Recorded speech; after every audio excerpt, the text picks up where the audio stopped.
I'm Ben Winslow, the director of Little Girl Manages. Why don't we go around the room and everybody can introduce themselves? I'm Cami Pincus. I'm the makeup artist. Adrian Bannon, I'm the writer for this piece. Paul F. Tompkins, I play the little girl manager. Paul, I think it'd be kind of interesting if you talked about what you did to prepare for this role. You know, really all I did was makeup gave me, Cammy gave me this blonde wig. Mm-hmm. Honestly, those glasses I brought to set. I just got them at the drugstore. I wanted to actually talk about that. Casting Paul did present some production challenges. Since he's a full-grown man, we had to find some giant actors and actresses to make him look. I was going to ask what it was like working with them because I haven't worked with that many giants. It was terrifying. I mean, they were abrasive. Everyone's all smiles here, but between takes, they talked to each other in a sort of secret language, and then they would look over at me and just lay waste to craft services. Oh yeah, gosh. yeah. The guy in the olive shirt, I remember he picked up the table. It's like a cafeteria table, and he just tipped it towards his mouth and just ate everything, packaging and all. Yeah, I think I got one grape. Not to mention the wardrobe issues. You'd think that these giant people would bring their own clothing, but of course they show up in rough sackcloth. Yeah. The parking lot's littered with their clubs and whatnot, and then we have to put together these nice outfits for them, and we're going to use them one time. Yeah, I mean they're custom-made clothes for these weird, unnatural creatures. Yeah. Which one was the most scary to you? Oh, she was. Yeah. She was, because she's whispering stuff to me,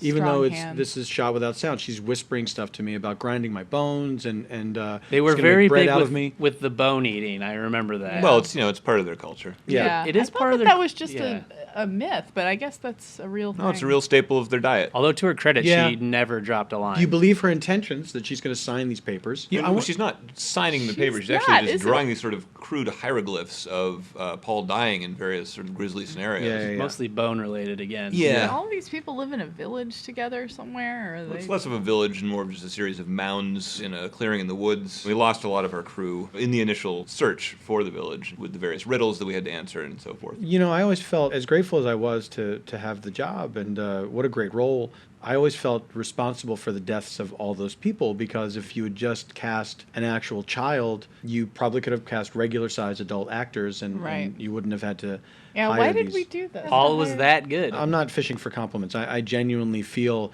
as if their blood is on my hands, and that's certainly not helping me sleep at night, along with the terrifying vision of their giant faces telling me that they're going to consume my bones. And Paul, I do have to apologize to you because we weren't able to clear up that payroll snafu, and we had to also pay you in whole pigs and tankards of ale. Well, I mean, that's in one form or another. That's what I would have bought with the money, I guess. But overall, it was a hard day. It was a long day, but ultimately, we're looking at this right now, and it was worth it. Yeah, and you went home that day, Paul, and you were safe. And I mean, the terror is with me always, but role of a lifetime. I wouldn't trade it for the world. No, I would. I probably would.